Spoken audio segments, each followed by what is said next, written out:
Welcome back to Rise and Shine, the Ability Connection Colorado podcast. My name is Jared, and today we are excited because we're going to talk to 0 to 3. If you don't know 0to3.org, it's okay because you're about to know them quite well. We're bringing in one of their experts. She is Noelle Hause, the Senior Professional Development Manager for Infant and Early Childhood Mental Health. And here at Ability Connection Colorado, we have 5 programs. One of those is our early childhood education, which is creative options for early childhood education. And the staff, the support staff, the directors, the teachers, all pride themselves, and we are proud of them, on understanding the importance of social, emotional, and mental health, and including the family, and understanding what we're going to talk about today, trauma. Not only getting a child to trust more, but to be ready for what lies ahead with kindergarten and beyond. It's super important. It takes curiosity, it takes patience, and it takes the people you're about to meet. So, with us today, we're going to have Renee Allen, who's an infant toddler development consultant here at Ability Connection Colorado, and she writes these incredible books of which we're very excited. Jennifer Peitzmeier is here, the Vice President of Operations at Ability Connection Colorado. And from 0 to 3, Noelle Hause. Thank you so much for being here, Noelle. How did you get involved with 0to3.org? Yeah, great question. So I actually have been in multiple roles, as you named for some of these people here. I was the original infant and early childhood mental health consultant in Weld County. I've administered programs, home visiting programs, parents as teacher, early intervention, um, infant and early childhood mental health, and really was at a community mental health center for 20 years. At the end of those 20 years, after writing multiple grants and having to be responsible for the funding of all of those things, I decided to take a break and go into private practice, which I did remotely. And this was before COVID. And I remember saying to my husband, I will never take another job unless it's the perfect job. That I really enjoyed my private practice. And then this job came up at 0 to 3, and it was a newly created position. And just to back up for a minute, my ultimate goal always through school, through my career, was how can I help as many children as possible? And I was always, when I got my degree in counseling, I was the early childhood infant person and nobody else was. And I had to kind of cobble my doctoral program together because there really wasn't one. And so when this position came up, I was like, very long shot, but I'm going to try it.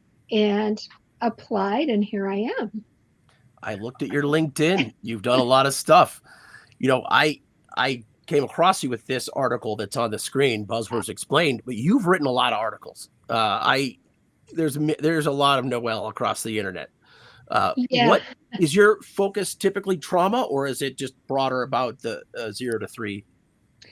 Yeah, I mean, I feel like I have some specialties. A lot of my articles was when I was a columnist for Fostering Families Today magazine, and I did that for about 20 years. And I did that to give back to the fostering community and adoption community because our family had experienced that.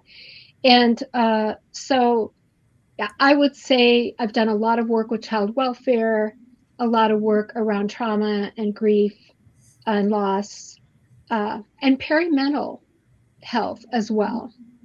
So, women experiencing uh, mental health during pregnancy and attachment after pregnancy. So, those would be the areas I would say that I'm most passionate about. Important and unfortunately often overlooked. Yeah.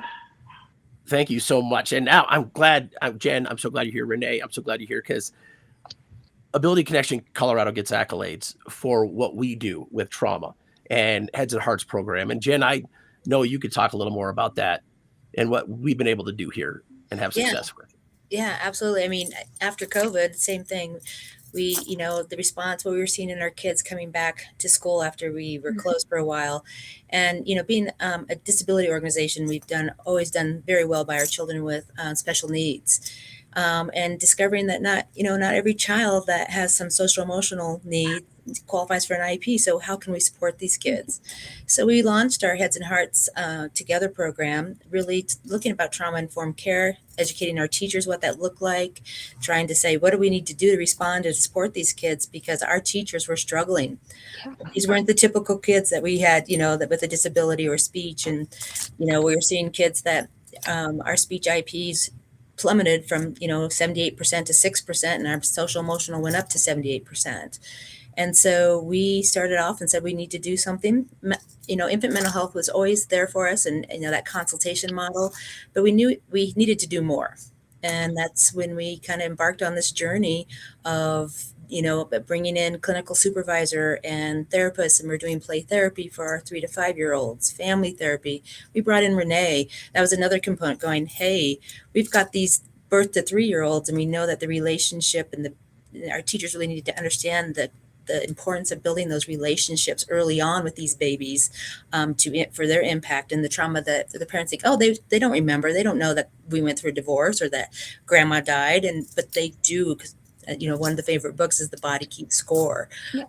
Their bodies do remember. And so we brought in Renee to really help our teachers in those classrooms to understand, when not ignoring those kids that they're quiet because they're not disrupting the classroom. Those are the ones you have to pay attention to too, more so. Yeah.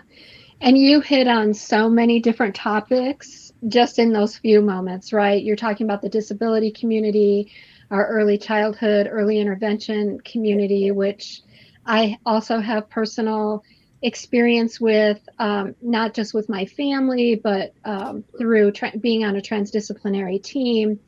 I have a son who's now 29 this month, who we were a whole different discussion, but we really supported and helped the House Bill 1342 last year pass around individuals with disabilities and testing.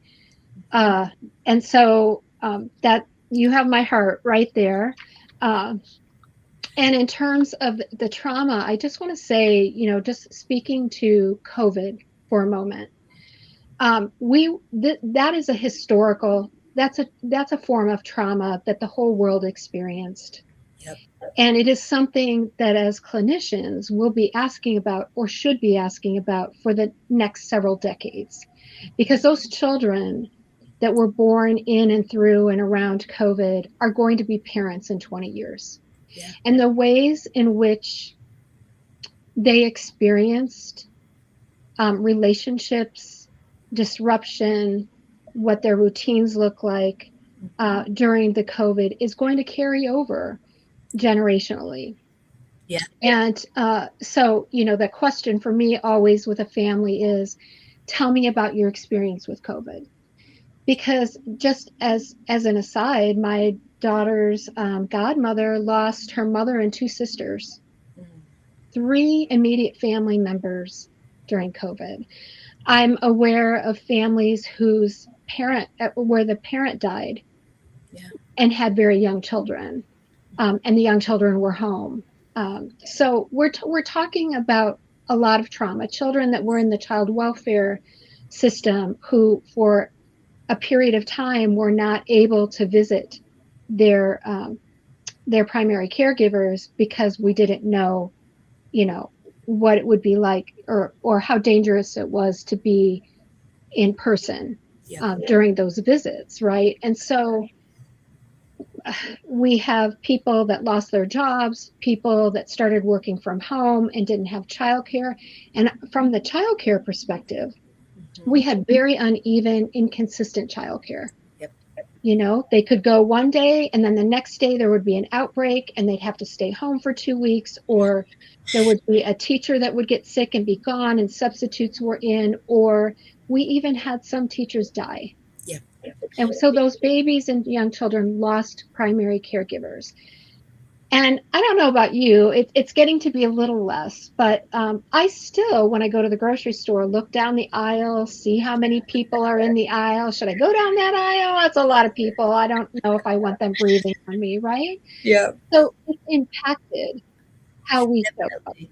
And I automatically check to see if there's toilet paper. Yeah.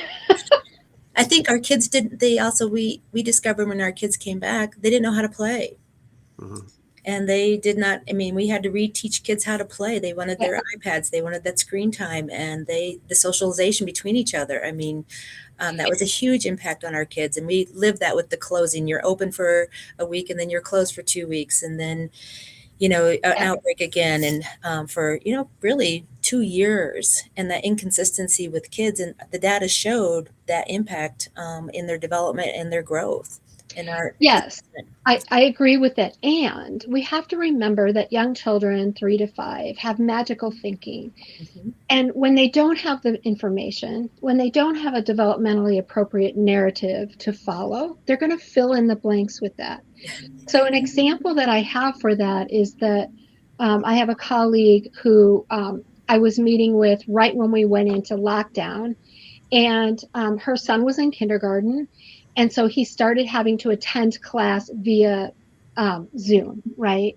Well, at the end of that school year, teachers were pretty unclear still how to do the whole teaching thing on Zoom.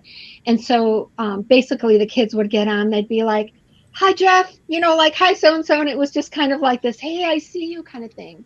And by the time fall came, teachers had really learned how to present lesson plans. And so they would get on and it was a completely different experience. Instead of being able to say hi to their friends, they now just jumped right into this lesson plan or whatever. So they kind of lost that social aspect. Yeah. But also her son, he had a friend that had a birthday party, and they decided to have the birthday party where the friends would drive by in the car and wave and like leave presents and that kind of thing from far away. And when she pulled up with her son, who was 5, she said, you can roll down the window and you can say hi. And he said, no, I can't, mommy, or he'll die. Oh. Right? Oh. Like, we have to be thinking about the experience of the child. Like, how is it that they're filling in the gaps? What is it that they don't yet understand? Yep. And what are we missing potentially? Absolutely. During COVID, my boys pretty much missed middle school. And this tiny anecdote will lead into a question that I think the three of you could talk about. But we were finding things to do together, and we were playing football and having fun. And my wife had just made banana bread, and we were all excited to go back and have banana bread. And my youngest, my daughter, comes running, and she's like, "The dogs ate the banana bread," and which in normal times would have been kind of a little funny aside, like, "Oh, bogey, why did you eat the banana bread?" And my 7th grader just starts bawling. Oh. It was a plug, and that's when I recognized, oh, this is traumatic. We are in another place. And so my question is, Noelle, Renee, Jen, how do we recognize trauma? How do people recognize that? It looks different in every single person and every single baby and child. We can look at young babies and we know that the ways that they express distress are through their bodily functions. So they express it through not sleeping, not eating, fussy babies, crying. So that's their way of expressing it, right? With younger children, there's a lot of different ways, right? It could be that relationally they start to struggle because they're not sure who to trust or who is safe, who their caregivers are safe. They may withdraw, but on the other hand, they may also they may refuse, they may argue, they may be more oppositional. So it could be both, and it could be that they're anxious or fearful or they cry. It could be that it impacts their cognitive development, right? Poor attention span, forgetting familiar routines that they've done for the whole school year, but all of a sudden they can't do these routines anymore. They may They may regress in their skills, and they may also stop progressing in their skills. And then we also know it can affect, deeply affect brain structure, and parts of the brain, such as the amygdala and hippocampus, responsible for regulating emotion. The hippocampus will store that memory so that the next time something similar comes along, it will activate, and then they will also lose. Our brains get hijacked, right? Rather than being able to problem solve and think through things, we are now reacting. I'm thinking, and this is not just for young children, but for older children. I can remember my daughter in 7th grade. We had, I want to say, 3 deaths in the family. And her first week of 7th grade was with her grandmother's funeral. And as that semester progressed, she started failing her classes. And when I contacted school to ask them about that, they're like, well, she's just not turning in her work. She's turning it in late, or she's talking, or she's not paying attention. And I had to really take a step back. And I did ask for a meeting with all of her teachers. And I said, I think what you don't know that's happened in our family is this. And I think what you're seeing is grief in a middle schooler. And how can you help me get her back on track? And it took close to a year to get her back on track. So I think it really depends on the individual child, and what their experiences have been, what their temperament is, information and narratives that we've provided for them, who their primary caregivers are, how they've been able to help them make sense of it, and be a resource to them. So it's just a little all over the place, honestly. Jared, thank you, Noelle. I think Yeah. maybe I have created some of this based on all of your postings and things that I read that you produce. But on Monday, we have our professional development day. And one of the resources that we created for teachers and that we'll go over is exactly what you just said. What are the early signs of dysregulation, and what are the signs when children are optimally regulated, like when we know they're learning? And it's not just their body, it's how they're learning. Are they engaged learners? It's not just their relationships, it's how are they relating.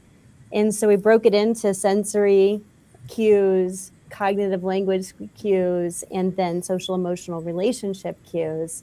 And what does calm look like? What does optimal look like? And helping teachers recognize the things that help kids come from. When you think about COVID, I think one of the things that we sort of missed out on is this. It was so stressful for the adults in the world that the children mirrored experience of calm was less available. Yes. Right. So really having to backtrack and teach children, what does it feel like for your body to be calm? But in addition, we want to teach teachers and caregivers to know, how do you recognize these early signs? Because we all know when the children are hitting or screaming or tantruming that they're in a late sign of dysregulation. But what are the early signs of dysregulation when children, decrease their language, or when their voice pitch goes up? Or when they're suddenly no longer making, they're looking away, or the relational connection feels broken. Like, what are those early signs, and can we help teachers recognize those so that we don't get these sort of re-traumatic experiences and these high dysregulation experiences that then, they have to go back and recover from? Yeah. And see if we can head that off with strategies of support versus just intervening when it's too late. Yeah. And not just recognizing that, right? Not just recognizing that something's happening, but asking that question of what has happened. Because in the education system, so many teachers think, will approach it as if, well, this child is doing it, to get on my nerves, or this child is doing it right, rather than understanding that it's coming from a brain-based need, either to connect or to feel safe. And it's not unusual. We see this a lot, that children who may have had a trauma when they were 3 go to school at 5 and they're still acting 3, but they're they're physically 5 and they're expected to act like 5, but because of whatever happened, their development has stalled and they are stuck at 3. Yeah, we see that And a lot. yeah, and we have to teach those kids, right? We have to surround them with all the caregivers and staff and teach those skills sometimes to the children themselves. Like so one example I have would be, what do you do when a child who is supposed to be going through the milestone of separation anxiety, for example? Mhm. What do you do when that child loses a primary caregiver at that age? Yeah. That is so much more difficult. And then they get stuck there. These are the kids that you may see not be able to separate from their parents or cry for hours after they leave childcare or something like that, right? So we have to be really good detectives. I say that all the time. Yeah. Really good detectives. Yeah, you touched on how people see it, and part of what we did was the Arctic scale for our teachers to look at themselves and what their attitudes towards trauma was. Yes. Is that child being ignored, trying to get on my nerves? Is that not, and trying to really look at how they looked at a child and what their attitude towards was. And I think it was a really excellent that we did that in our baseline and our training for 2 years for our staff. And I think it was very helpful for them to re-look at how when children were misbehaving, what that really was. It wasn't they were trying to make their day miserable or but they were experiencing and learning more to help support that child and have even more to have a relationship with that child, to have that child feel safe. Yeah, I can't think of a time ever where I've been able to reframe that for a teacher where they didn't just embrace that child. Yeah. Right, when they really truly understood. Yeah. Yeah. I think that's one of the infant mental health consultant roles that we have the fortune of being able to provide pretty much ongoing support to all of our infant and toddler classrooms, is that opportunity to reflect with the teacher and to sort of be in a space of curiosity.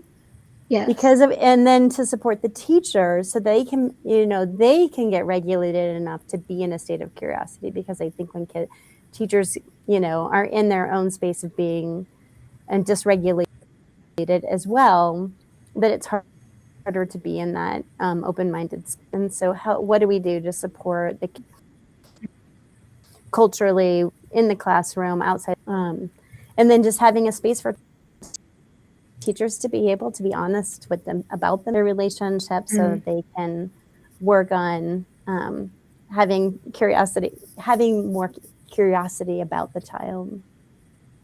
Yes. That's interesting. That just seems, is it too simple to say basic empathy? It's funny, we express this towards adults all the time, walk a mile in their shoes or see where I'm coming from. And it wasn't until when I was getting my graduate degree that I started to see that being applied beyond adults. Oh, there's a reason a child might behave a certain way. Yeah, I think at the center of infant and early childhood mental health is always the baby and the child, right? Yeah. Always. And then we build out from that. We really seek to learn the family story. And one question that I love to ask of families and parents is, what does this baby represent to this family, to these parents? Because you would be amazed the expectations, the dreams, the hopes that they have for their child. And when they don't match that, the distress that it can cause, it may be like, well, this is, this child he's going to be a doctor and he's going to get us out of, XYZ, or this child is going to follow in his dad's footsteps as a great athlete or whatever. And then you have a child that has disabilities, or you have a child that is different. It's just different and doesn't match what that expectation was. So that's important to me to understand. And also too, like if we're talking about the school system, what does this child represent for this teacher? Mm-hmm. Exactly. Yep. Does this child represent one in which I can't get behaviors under control, so I'm not a competent teacher. Like, it can go in all sorts of different directions. Yep, it does. What is the two-pronged approach that you discuss, Noelle? You have it in the article that I found. Buzzwords explain child trauma. I was wondering if you could discuss that. Yeah. I mean, we really are looking at prevention and then intervention. And hopefully we're also doing promotion, right? Like, just by having a podcast like this, you're promoting information around infant and early childhood mental health, right? If we're going to center, though, on prevention and intervention, like, there's so many things that we as adults, whether we're teachers, whether we're in the community, whether we're parents, can do. And the first thing is just to start with intentionality, really, to make a commitment to take an active stance for prevention. And then the next, I would say, is to show up and be familiar with the trauma-informed approach, right? So that is what I referred to a little earlier. It's not like, why is this child doing this to me, but what's happened to this child? What's gone on in their relationships or their history or their experience that's making it difficult for them?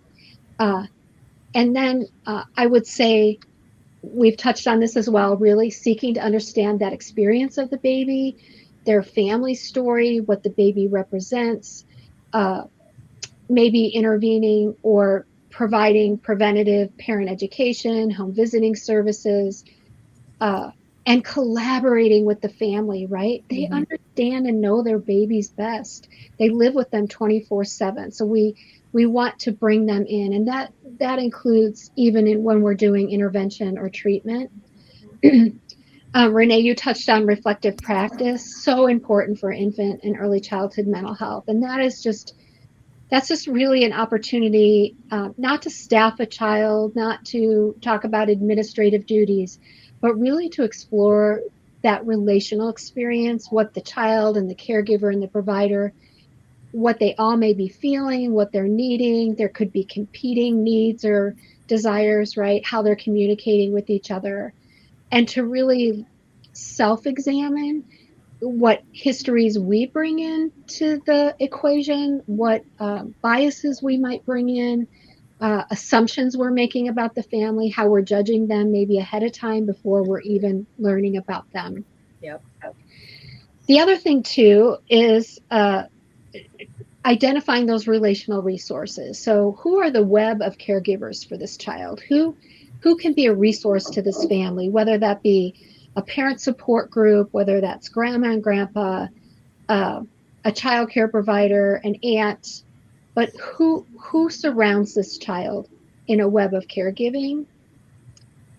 And there are ways to also build resilience in children, right? So even the youngest babies, I encourage, when parents are having difficulty with their infants, fussy babies, seek help, go to your mental health center, try to get support around that, because we know that when we provide stable and nurturing relationships with caregivers, that is the strongest buffer against stress. It helps to bring those activated systems in our brains to normal. And we do that even with each other as adults. If we're upset, we call a friend, right? And when we've been able to talk it through, it calms our system. And the one thing that we want to do is bring babies and young children back to that typical operating system. We do not want them to operate under this toxic stress or this ongoing elevated stress where we feel like we have to fight or run or shut down all the time, right? We can also teach children how to manage their big feelings, give them strategies around regulating. We can co-regulate with them. Always those predictable routines and structures and safe and predictable environments are important. We can help them build mastery of skills. So if they're not good at sharing, let's work on sharing, because we want them from a very young age to learn that they believe they can do something, that they have self-efficacy, that they have agency, and that their actions matter. And that starts even in infancy. We were having a conversation the other day. I was with my son, and I'm going to be a grandma for the first time, expected tomorrow, actually. Whoa. Yeah. Congratulations. Thank you. And I'm seeing this in a whole different level, but we were talking about the age and time where the advice was to let babies cry it out when they were upset, right? And we've learned, because of brain research, we've learned that that is not helpful. That what that does is it feeds into, for this baby, that I'm in distress and no one's going to come and help me. So my distress calls are not, my actions don't matter. And so building that that self-efficacy and self-agency starts from the moment that they're born. And we also, it's helpful for us when we think of it with respect to that, like, when were these parents born? When were these grandparents born? What was the parenting advice at the time, right? Where are these teachers coming from? When my son was a baby, ferberizing was a really big strategy. Let your baby cry it out, to go to sleep, because my baby did not sleep. And so I tried it one night. He cried for 2 hours, and I threw the book out the way. I'm like, this is not helpful. My baby's in distress, right? Like, we're not going to do this. But young parents that have multi-generational supports in their family may be getting messages around, don't pick up the baby, you'll spoil the baby, all of those messages. So even from the get-go, we can help build those skills for children, making sure that their caregivers' mental health is supported is huge, right? Making sure that social connections are available for the families, making sure that we honor and collaborate with families around their own culture and their traditions and their values.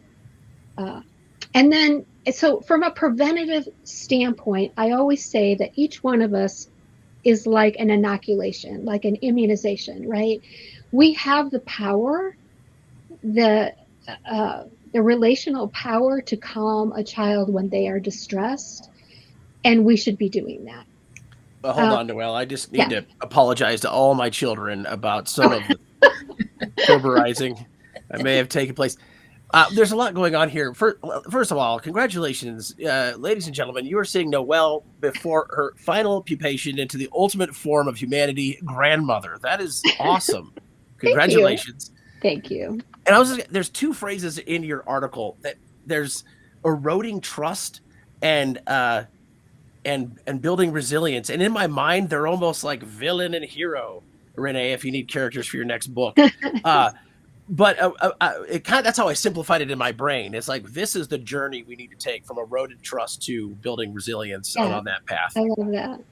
Yeah, I love that. And you know what? We do better when we know better. Yeah. And we have the brain research now. We have it. We should be using it. We should be following it. I think sometimes how to get those messages out, because parenting, everyone has an opinion on parenting. Come on, let's face it. You can't go through this world having a young child without somebody offering unsolicited their advice on how to parent your child. And so for me, it's like, how do we spread the message? Like, how do we get it out there that this is how we should be showing up for babies and young children, especially during a time when all of us are struggling, right? From external, whether that be job, money, we see that on a bigger arena around politics, national, even across the country, depending on where you're born, in the region that you're in, there's different parenting practices and different policies that are in place that either support or don't support the work. How is Renee, Jen, don't let me interrupt. You're more important than me. Do you have any comments? Well, I was going to congratulate Jen, because when I came to this program, most of the things that Noelle just talked about were already in place. And so I was going to congratulate Jen on sort of like really hitting all of those checkpoints around appreciating the relationship as being safe, secure, and nurturing relationships as being part of the classroom ethos, and to making sure that routines, to making sure that things that make children feel secure are part of our programming. And so that was what was coming up for me when I was hearing Noelle sort of go through best practice in understanding children. And then I was also thinking about our circle of security. Our staff, our executive staff and our developmental service team have gone through a whole cycle of circle of security, which really allows people to address and reflect on what are those intergenerational patterns, and to think about then how do we approach teachers with curiosity or families with curiosity about those intergenerational patterns and how they impact our ability to sort of be the secure hands or the safe base for kids. Yeah, and you know what it made me think of, Renee, is that just because a family does something a certain way doesn't mean that they don't have the same ultimate goal. That intentionality. Right? Yeah, so an example I think about is, like some of us as parents may, if our child falls down, may run to them and comfort them and give them a hug and, oh, are you okay? And some may not. And some may not because they're trying to teach independence. But the ultimate goal is, how can we let that child know we're there, that we care, and support them in this recovery from this thing that's happened. And it could be that the way a parent does it is maybe they sing a song. Maybe they say in a kind voice, you're going to be okay. You're okay. You're not hurt. How we do that looks different across families. And right. So there's not just one way to do that. And that's something we have to explore through our self-reflection as well. Like, wow, this family's doing this differently. To what end are they doing it? Is it harmful? Is it helpful? Why is it different? How do I feel about it? All of those. Yeah. Yep. How are you seeing, and Ability Connection Colorado being a fine example, how are you seeing the adoption of what 0 to 3 is discussing in your article and beyond? Are you seeing that nationwide? Are you seeing the work show up in communities?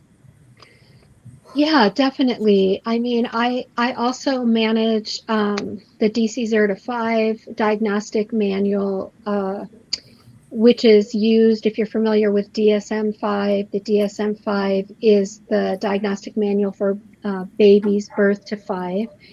And, when I look across the country, the states that are adopting that way of even showing up and diagnosing differently for young children is increasing very rapidly. We have 17 faculty across the world. We have 140 to 50 trainers that train throughout the country on how to use a developmentally appropriate, relationship-based, culturally responsive way of diagnosing. So we're not trying to pigeonhole children into these youth and adult diagnoses that really over time can be harmful, because diagnoses can stick over time, right? And it's really more of a collaborative way of supporting families and young children when they're really meeting the criteria for a diagnosis. And when I say meeting a criteria for a diagnosis, they're experiencing impairment. It is interfering with their ability to relate to others, to make progress in development, regression, being able to do their everyday routines and activities. Like, it is impairing their ability to function. We were receiving, when coming back from COVID, that you say that a lot of kids coming in with a medical diagnosis of autism. Yes. And it was like, really, that's not what's going on with these kiddos, and they were getting that label, and that was very difficult to. And again, I think what they experienced, the trauma and all the regression and the learning, and wasn't there, so it was just easy to doctor put on their medical autism. Yeah. So, we saw a lot of that coming back from COVID as well. And I think we're still seeing it. Yes, I agree. Yeah. And so it's really that education piece and saying, no, let's not do that. Let's make sure we're being thorough before we Yeah, do. let's rule out everything. Let's think of all the contextual things that contribute to the way this child is presenting today, right? Like, what are the relationships in their life? What is their medical status? What is their developmental competence? Again, they could be 5 but operating at 3. What is their psychosocial stressors? What are their protective factors? Right? What are their resiliencies and their strengths? So, and the system, at least in Colorado, I can say that we have a 2-hour window to diagnose. It's not a long time. With babies and young children, we say, hey, it takes 4 to 6 times of meeting with a family to really get a good idea of all the contextual factors that are happening around this child so that we can start ruling things out before we come to a definitive diagnosis. Yeah, that's what I like about the DC 0 to 5 is all those contextual reminders that you have in the manuals to say, like, did you think about the relationship? Did you think about the environment? What are the biopsychosocial implications before you move into sort of the behavioral impairments and taking them in context? Yeah. Sorry, Renee. I was just announce to the world that when I tell people the interview will take no more than 20 minutes, I lie. That's a lie. Every time. I knew that. Every single time. But this has been fantastic. And I'm wondering, when you're talking to people to invest in 0 to 3 or volunteer or join your team, what are you telling them to get them to understand? I mean, just in your article, there's this list of effects of child trauma. Is that what you're saying? I mean, like, we talk about, we have this window between 0 to 5 where the brain is developing. What are you saying? To engage people? To engage people, get them involved with what you're doing and get the broader public to understand the importance, which your blog on 0to3.org does a very good job. Yeah, I mean, our babies are our future, right? They are the adults. They will be the adults in 20 years. And I think about, and I can't remember exactly what tribe it is that says, that their greeting to each other is, how are the children? It's not, hi, how are you doing today? It's, how are the children? Wow. Because they recognize that their very survival, their livelihood, right, in 20 years depends on the children that we have now and how we nurture them. And so that's kind of where I start is how are the children? That's beautiful. I love that. Me too. Yeah. Well, Jen and Renee, don't let me cut into your brilliance, because I know this conversation could go for a while and the world would benefit. But Noelle, I could just pick you up. You're just down the road. I've got a kid at CSU. If you want to come by the office. All of my kids have graduated from there. Oh, in fact, I have a daughter that's in the master's social work program there right now. Oh, okay. Incredible. Well, I may be hitting you up for advice.